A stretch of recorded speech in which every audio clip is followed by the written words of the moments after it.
Oh my goodness, this story is so powerful. I couldn't, it got really late last night. I couldn't stop watching. I had to just, it was 2 a.m. in the morning and I was like, I can't stop.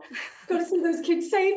Even though there will be a happy ending, it's just very stressful and emotional to watch. Matthew, for you, what was it about this story that made you want to be part of this film? One, that had happened, was based on real events, which gives any actor, I think, a little more purpose and reverence for a reason to go do a job and portray somebody. Two, that was Paul Greengrass. I was a fan of his films, and I was like, oh, this is a guy who can really capture the epic nature of this and maybe have a point of view from the fire as a predator in a way that no one else has really done it on screen. And then three, he's a director who's going to give room for the actors to have a deeply personal human story in the middle of that. And there's not many directors that balance those two. A lot of directors can tell a very intimate drama between two people and some kids in a small space, but they don't give you the epic nature of an action movie and the roller coaster. Other ones can give you the epic nature, but are awkward when it comes to intimate human interaction. Paul has a good balance of those two. And then the way that he works, and the way that he shared with me how he'd like to work and create on the day really excited me. And I was on board. America, for you, what did you love the most about bringing Mary Ludwig's story to this audience? You know, I just loved working with Paul and Matthew and with the 22 kids. And it just felt like we had all the ingredients. We'd prepared all the ingredients and all of our good questions and some answers.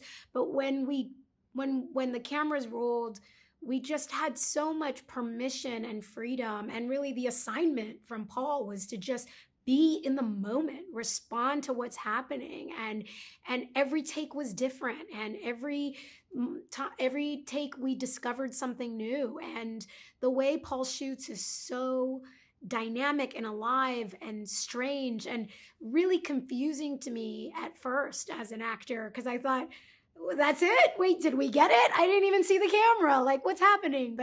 But throughout the process, I realized that, you know, obviously I knew I was in masterful hands with Paul, but I began to really feel at home in my character so much that the cameras could be rolling God knows where, and I knew my job was just to behave the way Mary, that I thought Mary would be behaving in the moment, and I had full faith and trust that Paul was getting what he needed to get, and so we just had a blast. It was a really dynamic experience, and the movie and the character journeys feel very, very urgent and very hopeful, and also, dare I say, like, there's a lot of value to the takeaway for me in the film is about getting a chance to live your life the way that you would want to live it if you got another chance, you know. And I think that's a very personal call to action, but it's also, I think, a communal call to action, you know, looking at our lives truthfully and honestly, and then making a decision about how we want to be living them. Matthew, how do you describe Kevin McKay and his actions during Paradise Fire? Well, first, one that's hard to explain, and I still don't completely understand it because it's part practical and it's part just in the moment, sort of the decision he made, which was to go pick up those 22 kids. I think 30 seconds after he decided that the thing he needed to do in his life was go back and pick up his mom and rekindle the relationship with his son. To make the decision 30 seconds later, to be surprised with this call through the mic that I've got 22 kids stranded on the east side of town. Do I have an empty bus on that side of town? He looks in the rearview mirror. He's that bus. To make that decision to pick up that call and say yes. And to think that this is just going to be a 5-10 minute drop off. He'll still be able to get home. That doesn't happen.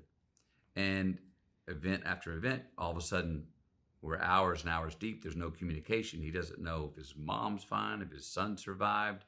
The rule books thrown out the window. Everyone's off on their own trying to survive. There's chaos everywhere. When did he realize it was worse than it was? There were certain times I think he saw, and Kevin realized that actually this is not organized. This evacuation plan's not going to work, and I'm going to have to go rogue. When he realized that earlier than some people might. And then how much endurance he had, but all the way up to the end, and how it's a dead end. There's nowhere else to go. The end is here. And that's when you have a surrender. And that's where these two come together. Mary and Kevin came together, shared secrets with each other about regrets and remorse and, not going to get just when you think you're never going to get a second chance, maybe you will. But you're going to have to drive down the dragon's throat to get through hell to get to the other side. Really? Oh, thank you both so much. And congratulations on this.